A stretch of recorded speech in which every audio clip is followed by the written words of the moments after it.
كذلك من المهمات بالنسبة لبرنامج الصائم أن يحافظ على الفرائض لأنها رأس مال، وأنه لمن العجب المحير أن الإنسان تفوته الفريضة في رمضان، فريضة الصلاة تفوت في رمضان، عجيب هذا. أين ابتغاء فضل الله؟ أين الرجاء من الله؟ أين الطمع في رحمة الله؟ أين الخوف من شؤم الذنوب وعواقبها في الدنيا والآخرة؟ كيف تفوت الصلاة الفريضة وأنت صائم؟ تريد رحمة الله بالصوم وتضيع الفريضة التي أعظم من الصوم؟ لا يقبل الصوم ما لم تقبل الصلاة. افهموا هذا، فإن العمل ينظر فيه أول شيء، إن وجدت الصلاة نظر فيه، وإن لم توجد لم ينظر فيه. فإذا نظر ووجدت فيه، إن وجدت تامة كتبت تامة، وإن وجدت ناقصة قال الله تعالى للملائكة عليهم السلام انظروا هل لعبدي من نوافل فيتم بها من تقص من فريضة. ثم يسار بعمل على هكذا، نقص فريضة الزكاة تكمل من النافلة، ونقص الصوم يكمل من النافلة، ونقص الحج يكمل من النافلة، ونقص التوحيد يكمل من الأذكار والدعاء. لا بد الإنسان يحافظ على رأس المال، أن يعنى بالفرائض. ترى أدائك الفريضة واحدة أفضل من قيامك الليل كله. وسئل ابن عباس رضي الله عنه عن رجل يصلي الليل وينام المكتوب قال هو في النار. الثاني أن الإنسان يتقي موجبات الإثم، يحذر الغيبة، يحذر النميمة، يحذر الكذب، يحذر البهت، يحذر النظر الحرام، يحذر استماع الحرام، ما ينظر إلى صور النساء المتبرجة والعارية، ولا يسمع إلى الأغاني والموسيقى وآلات اللهو، ولا يسمع للأكاذيب ورسائل الجوال التي فيها الفضول، فيها الاستهزاء والسخرية والنكت التي تشغل الإنسان عن الخير وتقسي قلبه. ترى هذه مصائب وأبواب شر فتحت على الناس. كذلك يحذر النوم في النهار، ينام بقدر. النوم يكفي الإنسان من 24 ساعة 6 ساعات، فيحذر النوم النهار لأنه حرمان. إنسان يكون محروم إذا نام، لا يقرأ قرآن، لا يذكر الله عز وجل، لا يستغفر، لا يدعو، يحذر تضي نقيصة موجبة للخسران والفشل. كذلك يحذر من سهر الليل، سهر الليل هو الموجب لنوم النهار، فيكون خسران في الليل وخسران في النهار.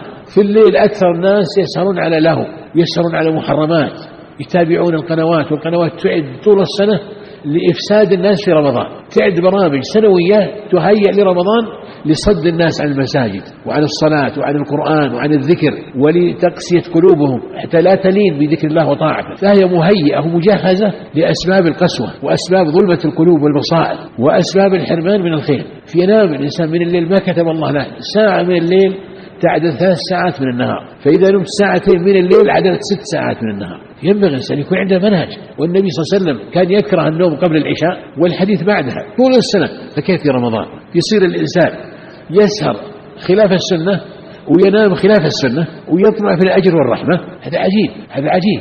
كيف تعصي الإله وأنت تزعم حبه؟ وهذا وربك في القياس بديع، لو كان حبك صادقا لأطعته، إن المحب لمن يحب مطيعه.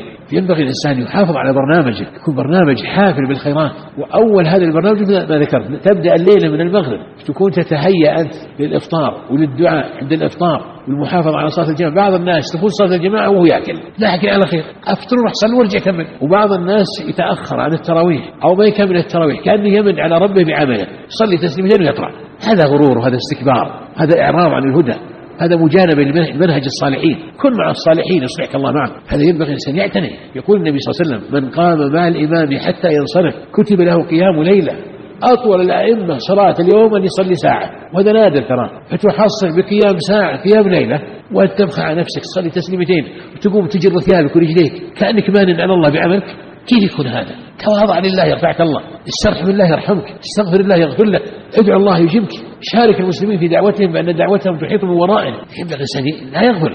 ثم كذلك في الليل يكون له قدر من قراءة القرآن، يجلس بعد التراويح وش تراكم عليه، اجلس بعد تروح المسجد واقرأ ما كتب لك. السلف منهم من يختم القرآن في 3 في رمضان، وروي عنهم من يختمون في ليلة في رمضان، يوم وليلة، وأنا أعرف ناس اليوم يختمون في يوم وليلة في رمضان. اجلس اقرأ القرآن، اقرأ في أثناء الليل، اقرأ عند السحر، اقرأ بعد الفجر. فالمهم أنك إذا حافظت على هذا، على سنة الإفطار، الدعاء عند الإفطار. بعض الناس ما يدعو، يأكل ولا يدعو، تأكل نعمة الله عليك ولا تذكر الله، ما تسميه، ما تدعو، تقول اللهم أني أسألك برحمتك التي وسعت كل شيء أن تغفر لي، اللهم بسم الله الحمد لله اللهم إليك صمت وعلى رزقك أفطرت فاغفر لي إنه لا يغفر الذنوب إلا أنت. تقول اللهم إني أسألك الجنة وأعوذ بك من النار، اللهم اغفر لي ولوالدي ولأهلي ولذريتي ولمن دخل بيتي مؤمنا والمؤمنين والمؤمنات. دعاء لكل المسلمين، اللهم إني أسألك الجنة وأعوذ بك من النار، اللهم اعتقني من النار. عند كل إفطار اعتاق من النار، ادعو الله أن يجعلك من عتق من النار، كل يوم يعتق من الله عند